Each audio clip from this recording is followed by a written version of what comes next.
Good morning. Welcome to the roller coaster part of the year where our temperatures keep doing this. So I'm going to invite you into that sacred space. I'm going to invite you to take a nice deep breath. Just breathe it all the way down.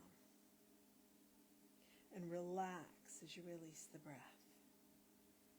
Take one more nice deep breath and really ground yourself. And as you relax, release the breath and be here now. And invite you into the inner healing experience. Universal love enfolds me.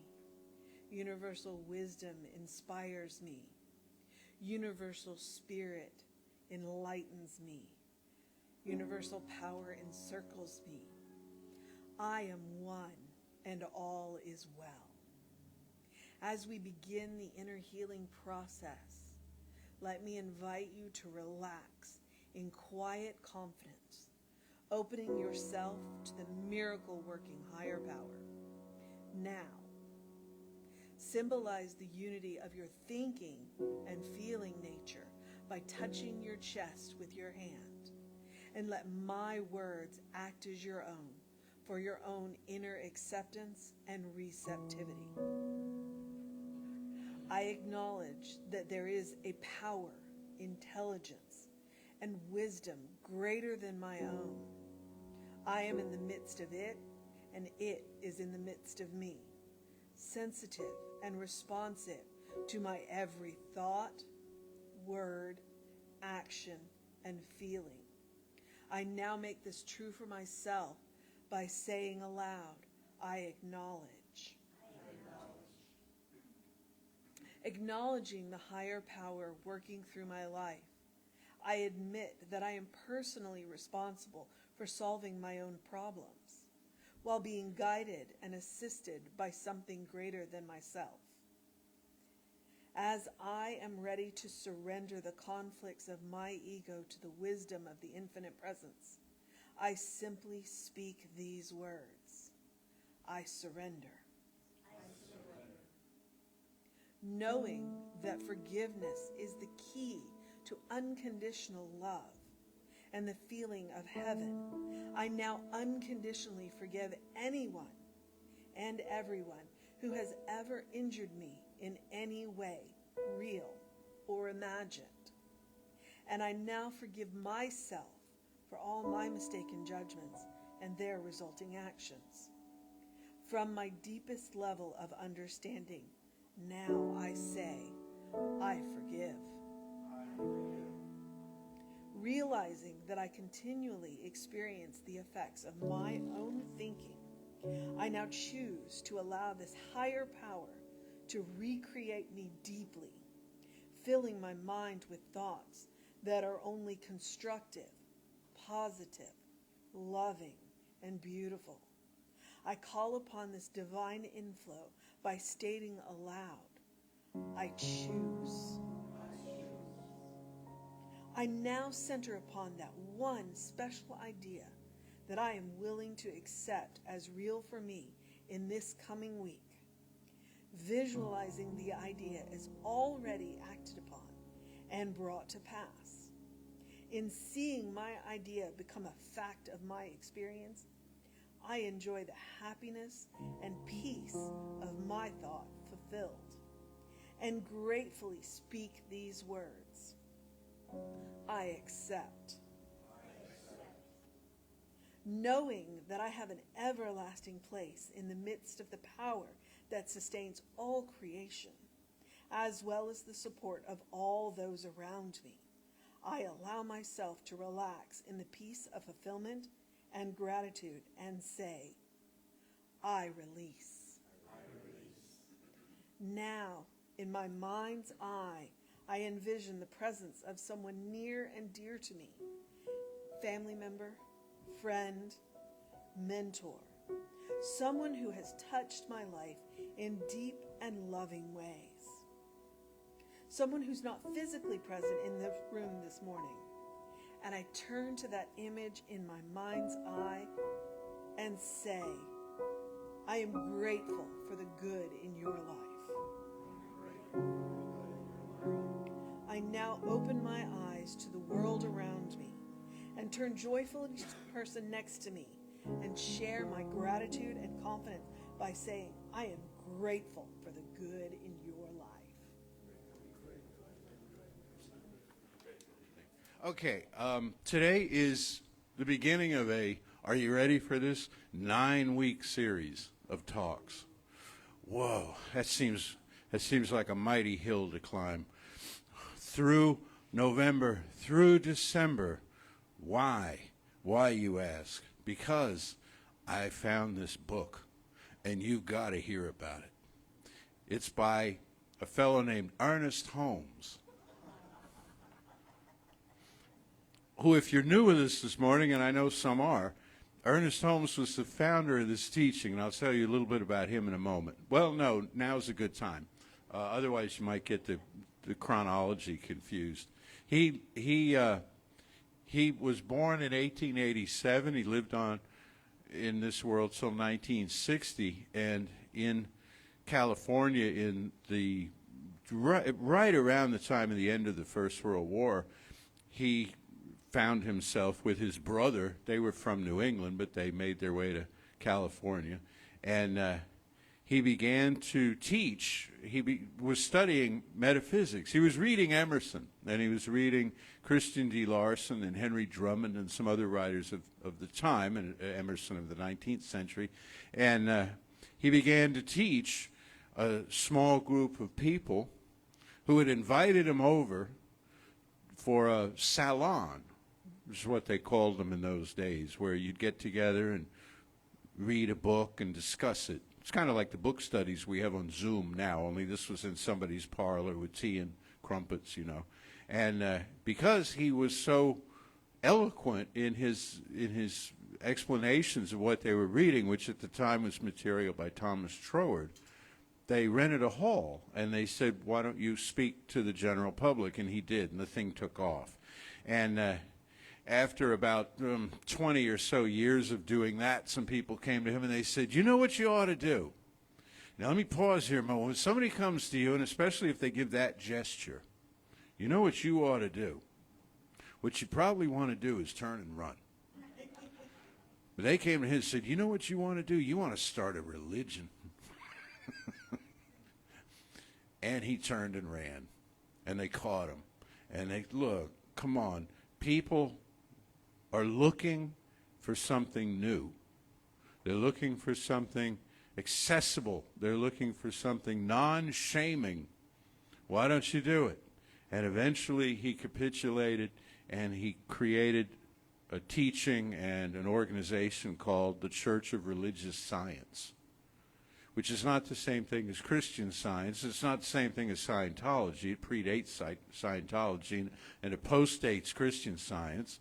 It's a standalone kind of thing. It's a philosophy. It's most similar to unity, very similar to divine science, and those three groups make up, or did traditionally make up, what's called the New Thought movement. And then there are a whole lot of independent teachers and all, but they're all kind of focused in the same area and looking in the same direction, which is this, the basic philosophy of the whole thing. I can save you some weeks of sitting through this if you need me to do that. The basic philosophy here is there's one life, and that life is spirit or God or the divine nature. And that life is all the life there is, because it's one life. And that life is your life. That life is everybody's life. It's everybody's life who's ever lived. It's everybody's life who ever will. And it's not only everybody's life, it's everything's life. All life. Animate, inanimate, in form, in potential. It's all an expression of this one. That right there is the heartbeat of metaphysics. And everything else is an elaboration on that. Because that's true, then we can pray in a different way. Because that's true, then we can access the divine in daily life. We can make the mundane sacred, which is the theme that's going on throughout our centers this month. And I just gave a tip of the hat to it there. But the idea that there's nothing ordinary, really. It's all extraordinary. Your life is much more than you may have thought it was. That's the essence of religious science. And through regular spiritual practice, you can come home to yourself.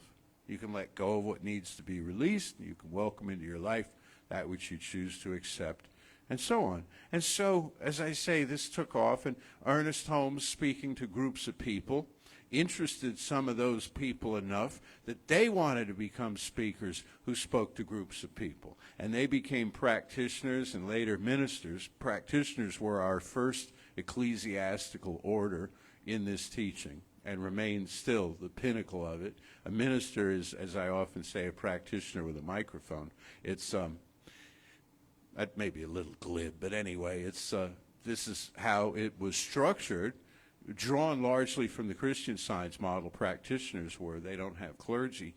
And some of these teachers themselves became quite popular and well-known and wrote books and so on. And I was very fortunate because my first official teacher, it's a long story, which I won't get into, but my first teacher in religious science that I had classes with was Dr. Ben Winter. His teacher was Ernest Holmes. He had actually been at the Institute in the late 1950s and so on. So I got interested in this. You've gotten interested in this, and you probably read some of Holmes. You may have started with the Science Mind textbook, or you may have started with one of the smaller books like This Thing Called You, or This Thing Called Life, or Creative Mind and Success. And then, just when you think you've read it all, this comes out, called Ernest Holmes at Asilomar. This is funny. I was talking to somebody the other day, and they heard Asilomar this and Asilomar that, and they thought it was A, like the article A, Silomar, like the Silomar, like how many Silomars are there? Okay, it's Asilomar, and it's a conference center and grounds in Northern California, which in the mid-50s, well, 1954, I guess, was the first in this book, 54 through 59, Holmes passing in 60. A whole bunch of religious science people, mostly from the West Coast at that time, although later it globalized, went to this place, and they spent a week.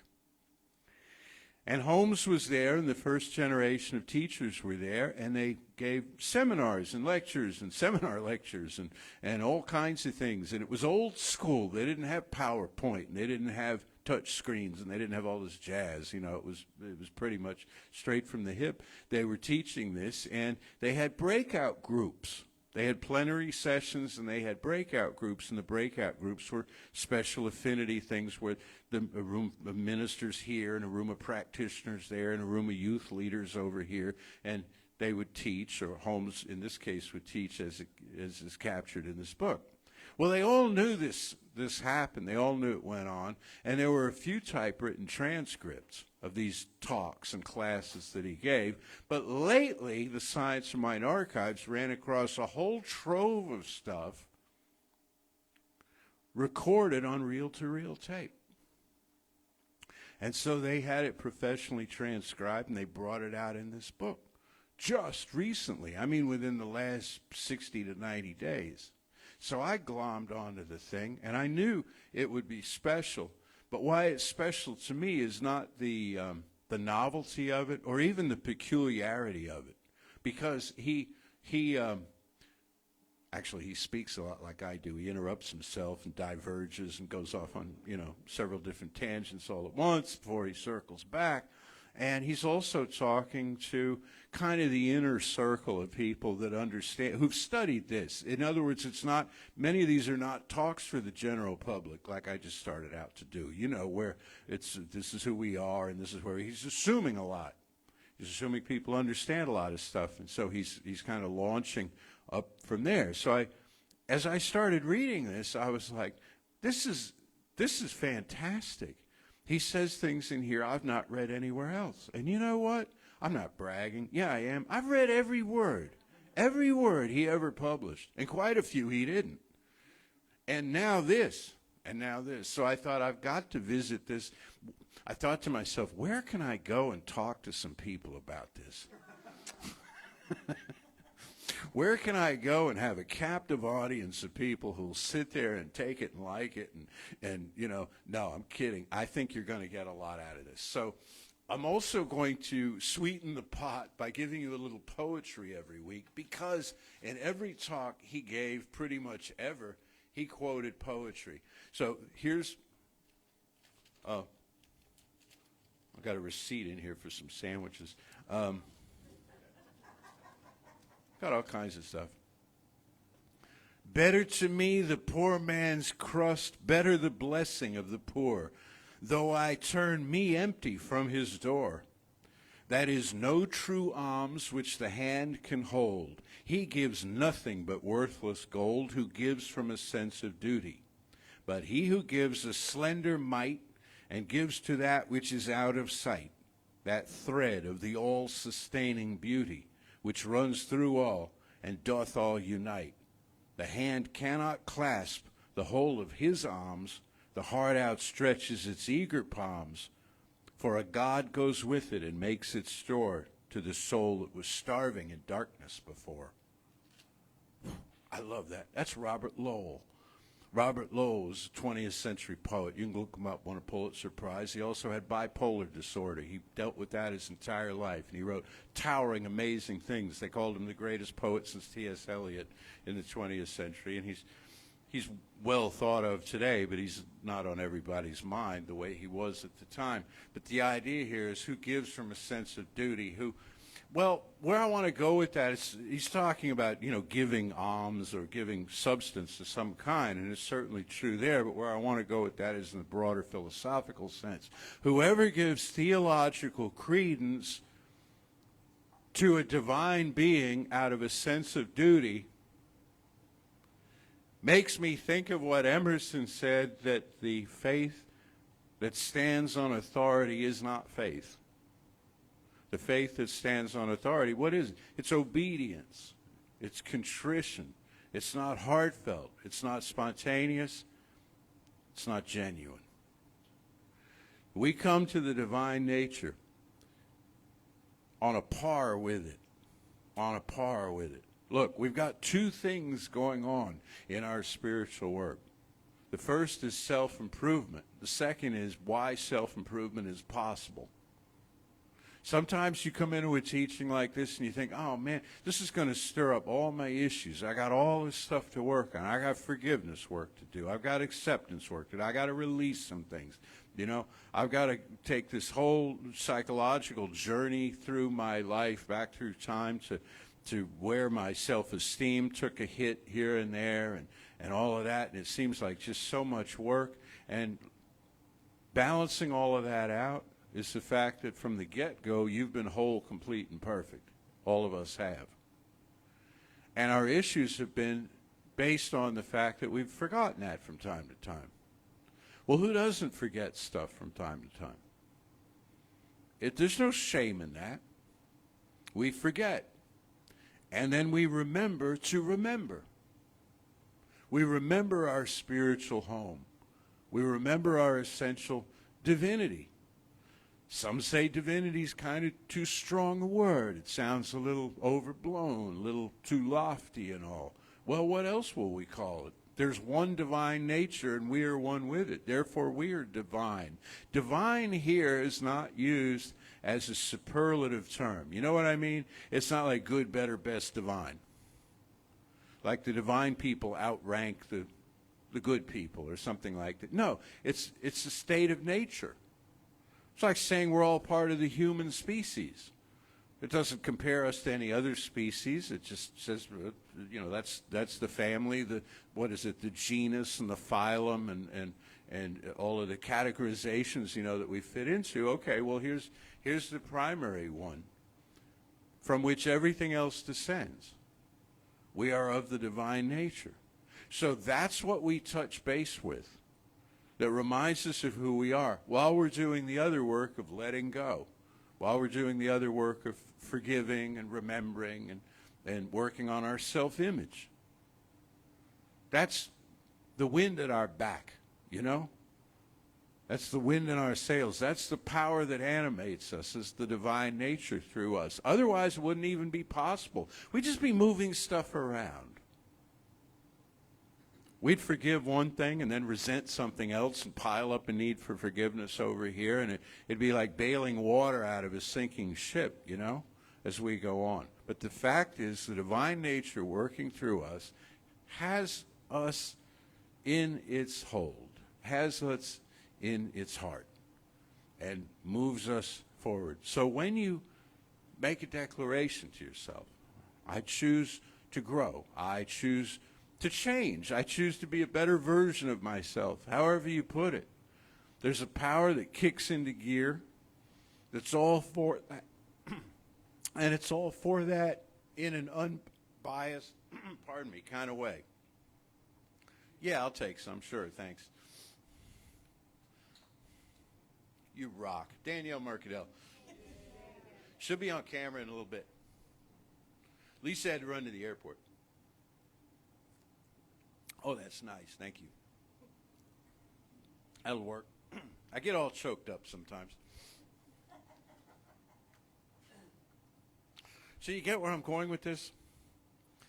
It's not just you against the world. It's not just you having to do this stuff and you know, like breaking a habit or building a habit or something. It's you coming into your own. And so the One Life wants this for you.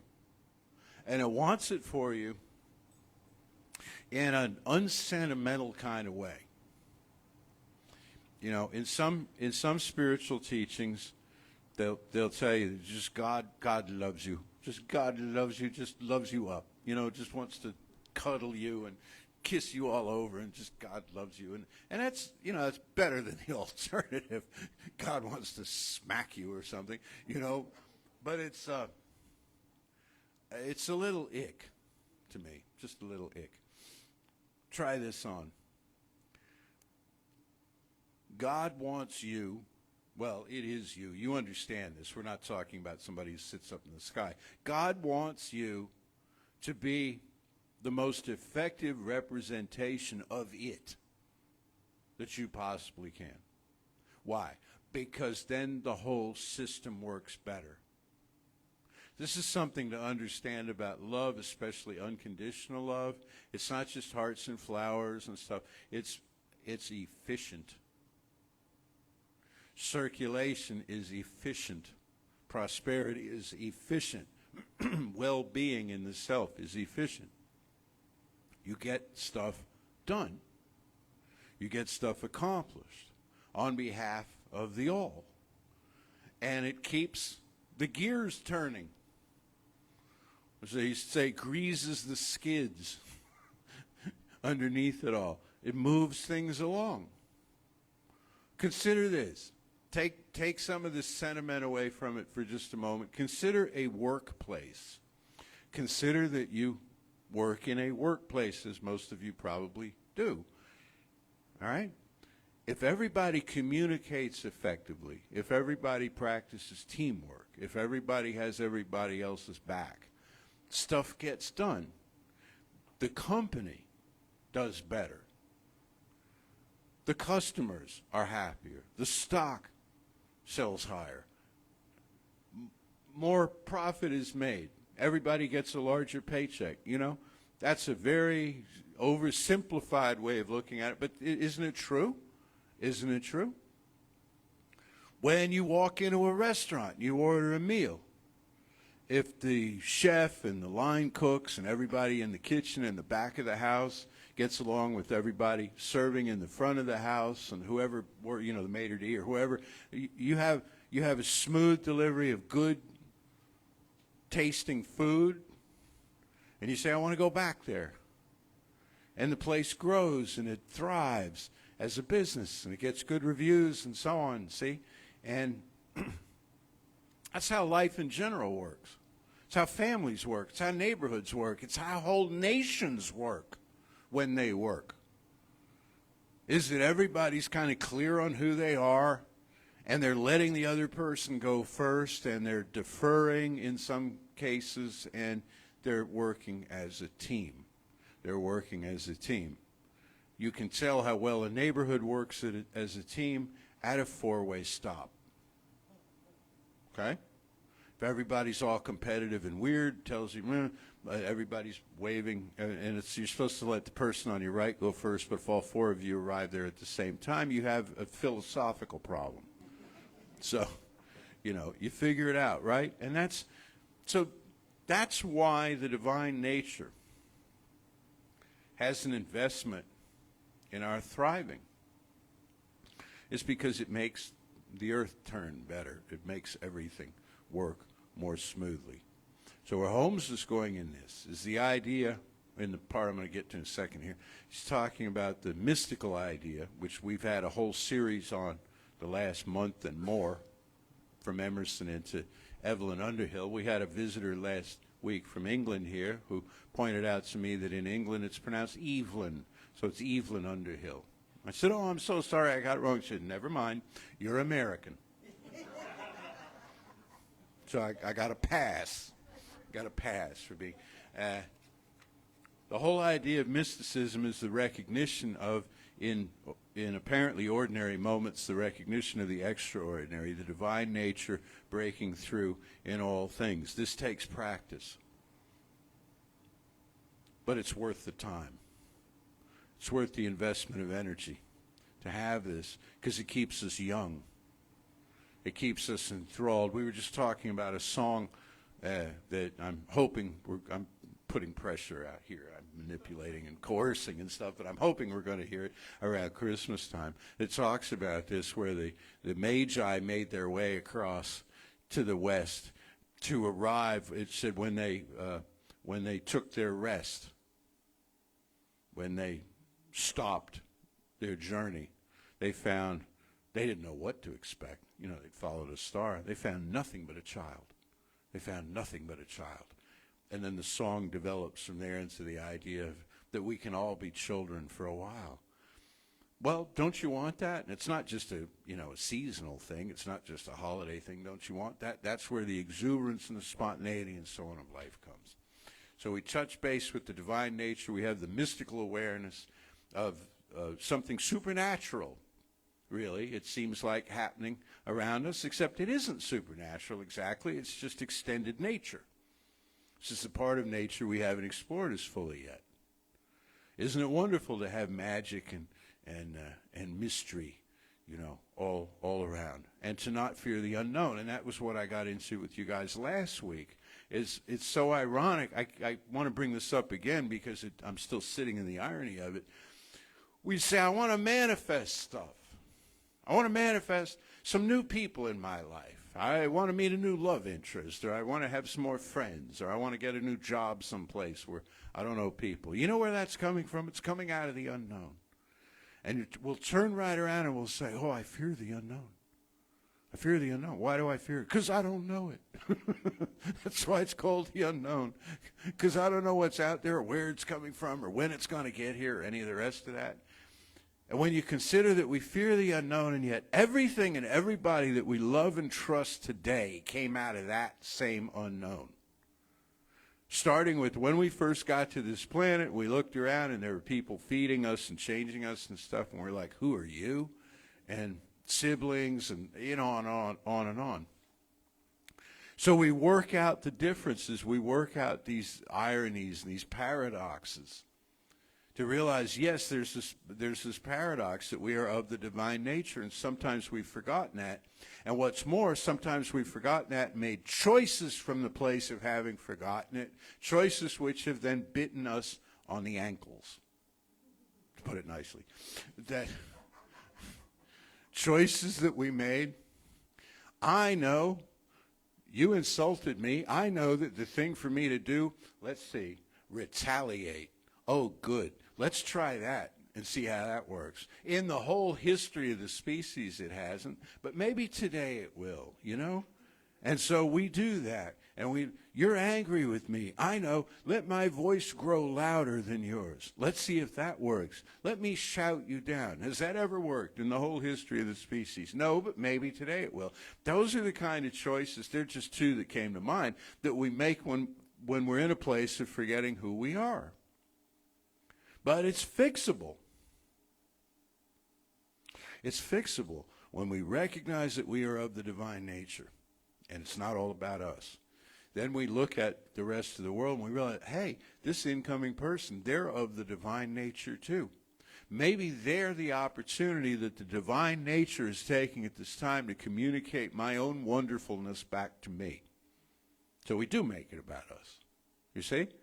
Maybe you are the gift I ordered and forgot. And here you come walking into my life. Maybe you have the information that I need to do the wonderful thing that I have in mind, that I thought I might get out of a book or out of thin air, and instead you're bringing it into my life. Maybe this could be the best day yet. Maybe this could be the greatest meeting of minds ever. This could be the kind of thing. I mean, you can get carried away with it, but in a good way. I'm putting together some notes on meetings of famous people. I'm always interested in this. One that just discovered in doing a little research for this Robert Lowell character. The Amy Lowell, the poet, was a relative. He had a number of well-known relatives. He's from New England. And when he wrote one of his early poems, one of his long poems, he got to show it to another poet in the area named Robert Frost. And Robert Frost, he handed it to him, and he's thinking, I wonder what he's going to think of this. And Frost, he read through it. And he said, in so many words, I don't have the exact quote, he says to Robert Lowell, this sure is long. Now, that's what you want to hear if you're a poet. That's what you want to hear from a favorite.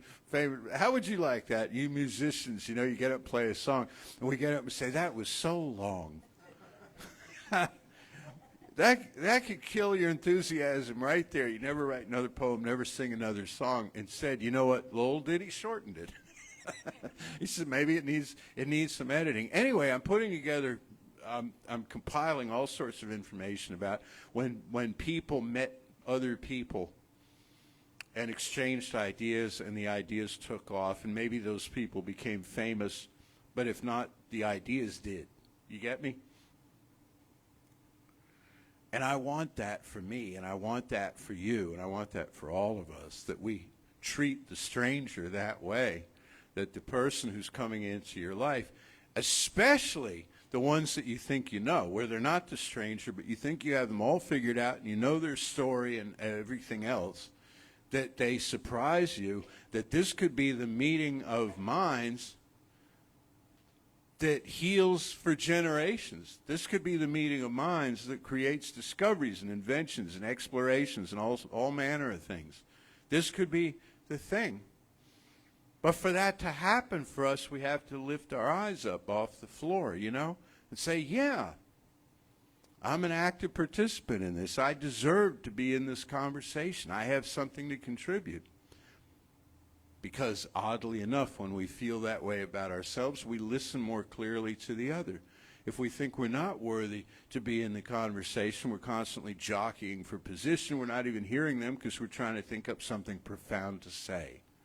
You see, this is why self-work, again, helps the social milieu in which we operate. So let me read you something about what he says about mysticism. I had to bring the whole book. Now, a word about the book. This is what the book looks like. I don't know if you can see it on camera. Ernest Holmes at Asilomar. We have one copy. Please don't all mash up in the doorway, you know, getting out of here to get over to the bookstore to snag this one copy, because we've got more on their way. And you can buy it in the usual online places you buy things. But if you'll wait a week, give us a break. We ordered it. It's we're getting them at wholesale. We're going to have a stack of them over there. So if you can wait a week or so, you can buy it from us, and you can help our bookstore out. Okay? So, assuming you want to buy one. And I get nothing out of this except the joy of seeing you take it. So the center bookstore will benefit.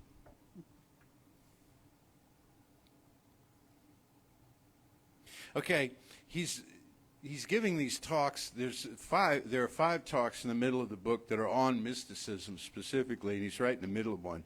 So that's why it's going to start this paragraph the way it does. The reason I am interested in this is that mysticism is essential to real religion. When I use the word religion, I always differentiate from theology, as you know. Theology may or may not know mysticism. All religion, like all art, is born out of the mystical sense of things. It has to be. And that is interesting because religion and art are the only two things that have outlived the ravages of time. And they are both intuitions. Now, an intuition is merely the impact of the invisible on the intellect. Hang on to that one. Now, an intuition is merely the impact of the invisible on the intellect and will and emotion. But in religion, that impact is continuously it, capital I-T, is continuously it. We are intuiting. We are teaching from within. What is it that is being taught to us from within? Come home, really. Come home to yourself. Come home to the divine nature. We have, quoting Jesus, saying, sought out many inventions. We've sought out many explanations. We've sought out many hidey holes, to get away from our problems, to get away from the challenges of the world and of society. And he speaks of this in the book. And in the 1950s, they were facing a whole different set of challenges than we're facing today, and yet not so entirely much, because people are still people. Basic motivations are the same and all. We seek out many inventions to try to cadge, things, play the angles, work the edges, kind of hoodwink the universe in some way, outsmart spiritual law. I don't feel worthy of your time and attention, but I can't let you know that, so I'll bluster. I guess it comes down a lot to bluster. We bluster at each other a lot, don't we? Blah, blah, blah, blah, blah, blah, blah. Because if I let you in, you'd see who I really am, and that would hurt too much, and I'd lose credibility, so I have to, believing I have no credibility, I have to project credibility. This is what it means to seek out many inventions. But what if I were made of star stuff? What if I were created after the image and likeness of the only power there is?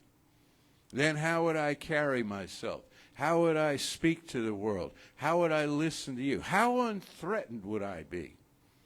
How unthreatened would I be if I knew that I were one, not just threatened by you and strange unknown experiences, but threatened by my own failures, threatened by my own limitations, threatened by the passage of time?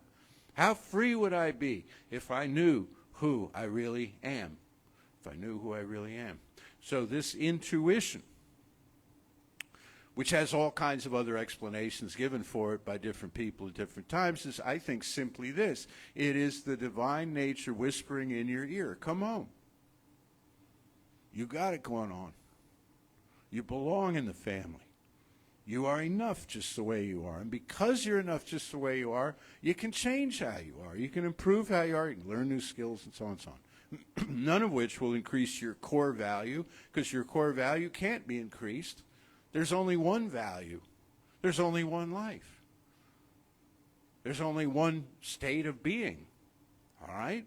So everything else is just footnotes and adornments and what have you. And this is accomplished, as we'll get into next week, because it's about time to close. This is accomplished through regular spiritual practice. Regular, devoted spiritual practice. That, I hasten to add, is done, as pointed out in Lowell's poem, not to try to pull a rabbit out of a hat or make something happen that isn't naturally right to happen.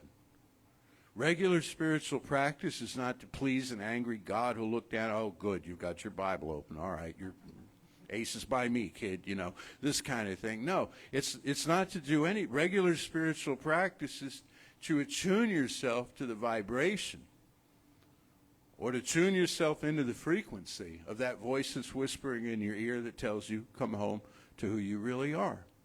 Regular spiritual practice of prayer and meditation. And as, P.G. Woodhouse used to say, read an improving book. Read an improving book.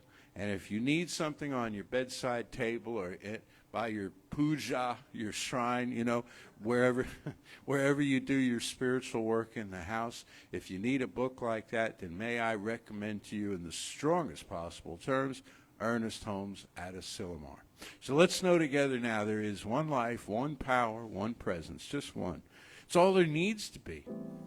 If it's big enough, and this one's mighty big, it's infinite, it's eternal, it's everlasting. It is the only power there is. And we call it by many names, and all religions have a name for it, and all religions have a backstory for it, and that's just fine. But we're not going through religion here. We're not going through the many layers of theological inquiry. We're going right to the heart of the sunrise, the heart of the matter, the starting point for all creation. Call it what you will. It knows you as you are, as the experience that it's having in this world at this time by means of you. And we go to that with one request today, one claim that we place on the divine nature. It is simply this: show me more of who I am. And through that, reveal to me who I might be when I fully remember, fully come awake to my divine estate. I'm certain that this is happening. I believe it because it's conceivable, therefore it's possible, and it's unfolding now through me. I'm being easily and gently led to do whatever I need to do as my part of the bargain, to have the truth of my being revealed to me, and to take it in and let it in, and bask in its glow, and make my choices from that place henceforward. For this knowing and its manifestation in form everywhere I turn, I am so deeply grateful. I release this word now into the infinite, calling it done, and so it is. There's a lot of back issues there. So as we come up to giving time, we really appreciate everything you do. We appreciate your work here. We appreciate your money that you give us. And there's a couple of ways that you can give back to us. One is you can like us on Facebook and YouTube, which is a really excellent way of helping us. And the other is to make a monetary contribution, because it does take money to keep this place going, to keep the lights on, for our music, for our ministers. It really takes a lot to keep everything going here. So whatever you can give us, we truly appreciate it. So now if you would say with me, divine love, through me, blesses and multiplies all the good I am and have, all the good I give and receive. I am prosperous now, and so it is. Oh, here's Brian. I don't close very often, so I'm kind of excited. I'm a little nervous, but I know that there is one life, one love, one heartbeat, one breath.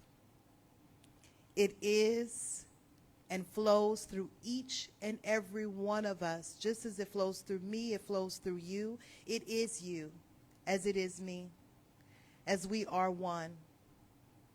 And I am so deeply grateful for knowing that this love and this connection gives us every single thing that we need, is always there for us, and is ever present, ever knowledgeable, and always striving for the best in us, from us, and as us. And it is for that that I am so deeply grateful. I am deeply grateful for your presence. I am deeply grateful for your work in this spiritual world. I am deeply grateful for all the love that we share with one another. I am deeply grateful for our ministers, for our musicians, for our tech team, for everyone that works together to make this work for all of us, and ultimately making this world a better place. And it is in that gratitude and in that love and in that energy of yes that I release this word back into universal knowledge and wisdom knowing that it is done, and so it is.